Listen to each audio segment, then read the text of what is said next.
A lo largo de unos cuantos vídeos, he intentado promover al autor alemán Hans-Heinz Ewers, así como al tocar un punto muy especial de su estilo de escritura, que no podría ser otro que el turbulento trato de sus obras hasta dejarlas en las memorias de determinados fanáticos de la narrativa de horror. Esta variable la comparten una selecta muestra de sus relatos y dos de sus novelas que, junto con el libro de esta ocasión, conforman la denominada trilogía de Frank Brown. Antes de comenzar a desmenuzar la trama de Vampiro, tendré que recordarle a mi audiencia que el título se encuentra traducido al castellano por dos editoriales, Valdemar y Sojourner Books, por lo que las opciones de compra se amplían en cierto grado. El volumen que tomaré como base para la reseña es el primero, el Gótica 112 de la editorial Valdemar, que cuenta con la traducción e introducción de José Rafael Hernández Arias, alguien que está muy involucrado en los textos germánicos, según he notado en otros libros de Valdemar. Pero pasando a lo que nos importa, si tuviera que clasificar la trama de Vampiro, diría que es un poco convencional respecto a lo que profesa su nombre, pues el mito del chupasangre, tal y como lo conocemos en la actualidad, es tocado muy poco entre líneas. Esto lo comento a razón de que si estaban esperando una historia sobre no muertos de larga duración del calibre de Drácula, dado a que podremos ser engañados por el grosor del libro, temo decirles que mejor pierdan sus ánimos. Si tuvieron la curiosidad de seguirle la pista a mi vídeo sobre el Golem de Gustav Meyrink, recordarán que comenté que no esperen en esta historia un argumento sobre una mole traída a la vida por medio de la cábala judía. En Vampiro, de Ewers, también sucede algo similar. Si nos atrevemos a buscar en el diccionario la definición de vampiro, nos daremos cuenta que, básicamente, se trata de una entidad de ultratumba que necesita algo vital de otros seres para sobrevivir, dígase su alma o su sangre. Las triturará con tal de mantener su supervivencia. Será un ícono del lado más demoníaco de los seres humanos. De igual manera, y tal y como lo comenta el prólogo de la edición de Valdemar, hay que recordar que el vampirismo suele ser asociado con determinados padecimientos, aspecto tocado en el videojuego Skyrim. Sin embargo, en contraste con la producción de Bethesda Softworks, la condición de Hijo de la Noche no es de índole sobrenatural en la narrativa de Ewers. Hay que recordar que el alemán abarca muy poco estos elementos en su obra, por lo que es un tanto complicado, especialmente por su título, no asociar vampiro con el subgénero del terror u horror fantástico, a pesar de todas las referencias para con el esoterismo judío que se incluyen. Este rasgo en especial es otro de los que comparte con la novela de Meyrink y creo que es uno de sus mejores atributos, aunque por desgracia nos lo encontraremos muy poco en sus 528 páginas, y ya verán por qué.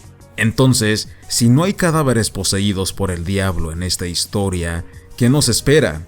Recuerdo que cuando era un adolescente, en uno de mis tantos viajes a los puestos de libros usados, me había topado con un diccionario, del que no recuerdo su editorial, y una de las definiciones para el término vampiro era el de una persona que vive a costa de otra, poniendo como ejemplo a todos los líderes corruptos.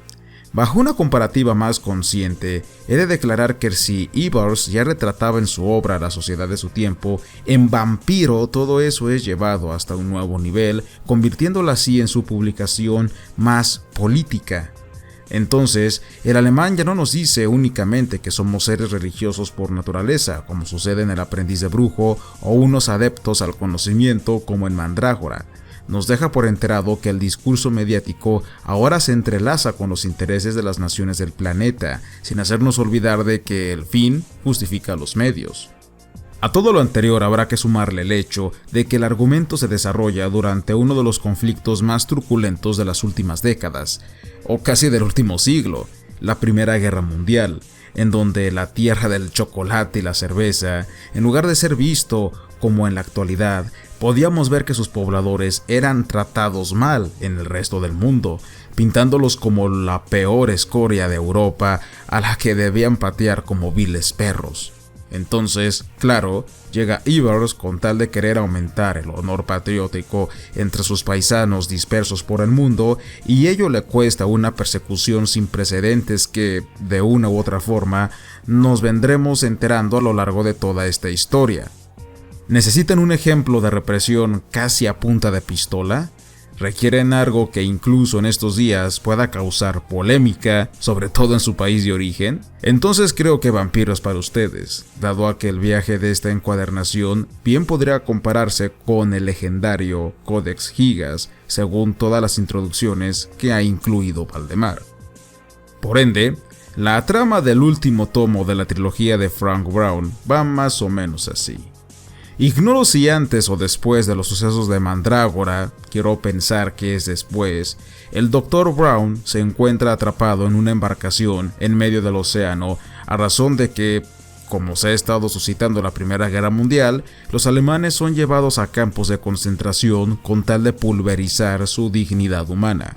Frank no tiene intenciones de retornar a su patria por miedo a esto último y porque ya no tiene bien definido lo que es ser un auténtico alemán.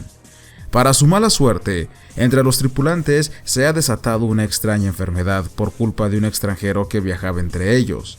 Al ser Frank Brown contagiado, esto se traduce en un golpe de suerte para él, puesto que puede moverse con libertad, dado que nadie quiere tocarlo.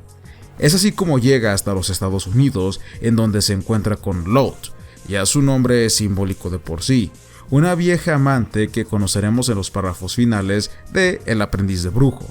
Gracias al trasfondo de las entregas anteriores, sabemos de buena mano que Frank Brown tiene el poder del verbo, pero no es únicamente el poder de la persuasión netamente materialista, sino que es una especie de verbo divino, similar al de Dios, en el que dices cosas y esas cosas suceden gracias a tu voluntad, y esto lo obtuvo a causa de su fallida noche oscura del alma explicada durante la primera parte, es decir, durante el aprendiz de brujo. Loth se percata de ello y, en un giro de tuerca que me parece totalmente razonable, Frank Brown pasa a ser una víctima de manipulación en lugar de ser él el victimario, tal y como lo apreciamos en las otras dos novelas, insisto otra vez.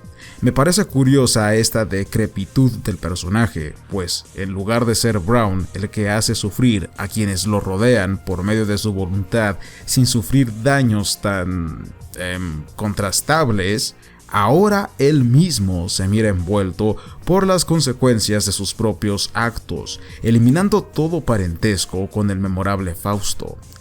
Loth aprovecha el don del convencimiento de su amante para mandarlo a conferencias y discursos con tal de defender la causa alemana.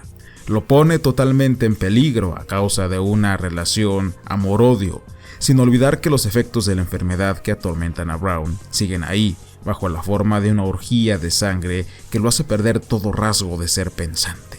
Lo digo de nuevo, el demonio humano es el vampiro. Por desgracia, y tal y como lo comenté en la reseña express de Instagram, siento que Ibars podría haber dado a conocer su idea en muchas menos páginas. Incluso los capítulos con Pancho Villa hubiesen sido más que suficientes para ello, pero pareciese que al autor le gustó ser reiterativo. Habrá quienes defiendan este rasgo, entre ellos un seguidor del canal a quien aprecio mucho, al decir que Vampiro es una narrativa autobiográfica y que por eso los hechos se han contado de esta forma. Y en cierto modo es verdad lo que el suscriptor argumenta, hasta que pareciese ser una justificación harto satisfactoria, dado a que se nota el ímpetu con el que Ibars redactó cada línea. No obstante, en mi humilde opinión, no puedo dejar de pensar que el volumen es reiterativo, repetitivo y por ende el miembro más agobiante de toda la trilogía de Frank Brown. En definitiva, Vampiro es un buen libro que recomiendo leer como una lectura intercalada con otros y no después de Mandrágora o El aprendiz de brujo, ya que puede parecerles aburrido. El tono cabalístico que Ibars emplea es muy bueno, no tan directo como el de Mayrank, ya que es más sutil. Me parece muy adecuada la manera en la que el ser humano es representado como un elemento esotérico complejo, que algo de ello hay en el propio pentagrama, por ejemplo, pero me parece todavía más curioso que exponga que la mujer puede abrirle al varón, al hombre, la posibilidad de acceder a un conocimiento oculto por medio de actos pecaminosos que se vienen tratando desde El aprendiz de brujo y que quedan más de manifiesto con el vampirismo de Frank Brown. Y Brown, por cierto, explora esta y las demás facetas del vampirismo desde su acción política, el de la seducción carnal, el de su enfermedad y el de sentirse como un muerto en vida. Insisto que la intensa carga política le resta mucho al libro y quizás eso pueda fastidiarlos demasiado, sobre todo porque el mensaje queda bastante claro en una etapa muy temprana del arco narrativo. Por eso digo que se lean este libro con demasiada calma. Desde mi opinión, Vampiro nos hace ver el otro lado de la moneda de la historia oficial, porque nos enteramos de la manera de pensar de una nación que, por entonces, era repudiada hasta el extremo. Amigos, eso ha sido todo por el momento. Ha sido un placer el haber estado aquí con ustedes. Nos vemos y hasta la próxima.